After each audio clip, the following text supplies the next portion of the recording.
தமிழகத்தில் மக்களவை தேர்தலுக்கான வாக்குப்பதிவு நிறைவடைந்தது. 6 மணி நிலவர என்ன அப்படின்றது கேள்வியாக இருக்கக்கூடிய சூழலில் தமிழகத்தில் வாக்குச்சாவடிகளில் இருக்கக்கூடியவர்களுக்கு மட்டுமே, இப்போது லைனில் இருக்கக்கூடியவர்களுக்கு மட்டுமே இனி வாக்குப்பதிவுக்கு அனுமதி. 6 மணிக்கு வாக்குச்சாவடிகளுக்கு வெளியே இருப்பவர்களுக்கு அனுமதி கிடையாது. தொடர்ந்து நம்முடைய சென்னையிலிருந்து செய்தியாளர் தாயுமானவன் கூடுதல் விவரத்தோடு இணைகிறார். அதே போல நெல்லையிலிருந்து செய்தியாளர் ராமசுந்தரம் அவர்களும் இணைந்திருக்கிறார்கள். நான் முதல்ல தாயுமானவன், இப்போது வாக்குச்சாவடிகள் இருக்கக்கூடிய நிலவரம் என்ன? 6 மணி வெளியில் கேட் பூட்டிடுவாங்களா? பொதுவாக அந்த வெயில் நேரன்றதால மாலைக்கு மேலெல்லாம் வாக்குப்பதிவு அதிகரிக்கும் அப்படின்ற எதிர்பார்ப்பு இருக்கிறது. எவ்வளோ பேர் நீங்கள் இருக்கக்கூடிய போலிங் பூத்தில் இருப்பாங்க?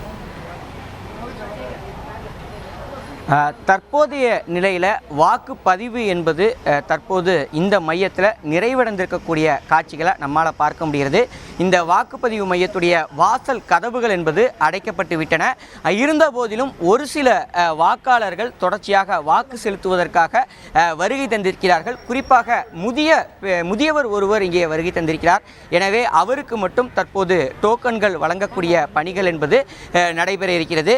மாநகராட்சி ஊழியர்களின் சார்பில் இந்த டோக்கன்கள் என்பது முறையாக வழங்கப்பட்டு அவர் மட்டும் வாக்கு செலுத்துவதற்கான வாய்ப்பு என்பது வழங்கப்படுகிறது. மற்றவர்கள் வெளியில் வாசல்ல காத்திருக்கக்கூடிய காட்சிகளை தான் பார்க்க முடிகிறது. காரணம் என்னவென்றால் 6 மணிக்கு வாக்குப்பதிவு நிறைவடைந்து விட்டதாக அதிகாரப்பூர்வமாக அறிவிக்கப்பட்டு வாசல் கதவுகள் அடைக்கப்பட்டிருக்கக்கூடிய காட்சிகளை பார்க்க முடிகிறது. ஒரு சில வாக்காளர்கள் வெளியில் காத்திருக்கக்கூடிய சூழலையும் நம்மால் பார்க்க முடிகிறது. தமிழகத்துடைய 39 தொகுதிகளுக்கான நாடாளுமன்ற தேர்தல் காலை 7 மணிக்கு துவங்கிய நிலையில் இன்று மாலை 6 மணிக்கு இந்த வாக்குப்பதிவு என்பது நிறைவடைந்திருக்கிறது. மாலை 6 மணிக்கு முன்னதாக வாக்குச்சாவடிக்கு வருகை தந்த வாக்காளர்களுக்கு மட்டும் தற்போது இந்த டோக்கன்கள் வழங்கப்பட்டு அவர்கள் மட்டும் தற்போது வாக்குப்பதிவு செய்வதற்கு அனுமதி என்பது வழங்கப்பட்டிருக்கிறது. குறிப்பாக சென்னையை பொறுத்தமட்டில் மொத்தம் இருக்கக்கூடிய 3 தொகுதிகளில் 48,35,672 வாக்காளர்கள் வாக்களிக்க அடையாளம் காணப்பட்ட நிலையில் சென்னையில் 3,726 வாக்குச்சாவடிகள் அமைக்கப்பட்டு வாக்குப்பதிவு தொடங்கிய நிலையில் தற்போது நிறைவடைந்திருக்கிறது. விருகம்பாக்கம், மதுரவாயில், மயிலாப்பூர் உள்ளிட்ட சட்டமன்ற தொகுதிக்குட்பட்ட பல்வேறு வாக்குச்சாவடிகளில் வாக்குப்பதிவு இயந்திரங்களில் கோளாறு ஏற்பட்ட நிலையில் வாக்குப்பதிவு சில வாக்குச்சாவடிகளில் தாமதமாக தொடங்கியது. குறிப்பாக 1 முதல் 2 மணி நேரம் வரையும் கூட அந்த தாமதம் என்பது இருந்ததாக சொல்லப்பட்டது. மேலும் பல்வேறு வாக்குச்சாவடிகளில் வாக்காளர் பட்டியலில் பெயரில்லை என கூறி பல வாக்காளர்கள் வாக்களிக்காமல் ஏமாற்றத்துடன் திரும்பி சென்றதையும் நம்மால் பார்க்க முடிந்தது.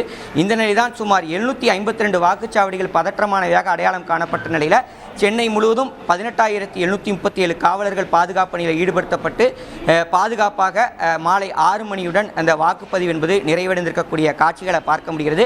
தென்சென்னையை பொறுத்தமட்டில் 20.23 லட்சம் வாக்காளர்கள் இருக்கக்கூடிய நிலையில் 1,550க்கும் மேற்பட்ட வாக்குச்சாவடிகள் அமைக்கப்பட்டிருந்தன.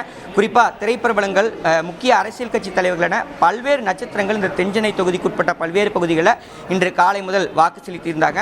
குறிப்பாக சென்னையை பொறுத்தமட்டில் தமிழகம் முழுவதுமே இந்த வெப்பலை வீசி வரக்கூடிய சூழலை வாக்காளர்கள் வாக்குச்சாவடி மையங்களுக்கு பந்தல்கள் போடப்பட்டு குடிநீர் வழங்கும் ஏற்பாடு செய்யப்பட்டிருந்தது. இருந்தபோதும் பகல் வேளையில் வாக்காளர்கள் யாரும் பெருமளவில் சென்னையில் வாக்களிக்க முன்வராதால் மாலை வேளையில் குடும்பமாக, அதாவது மாலை 4 மணிக்கு பிறகாக குடும்பமாக வரக்கூடிய காட்சிகளை நம்மால் நேரடியாக பார்க்க முடிந்தது.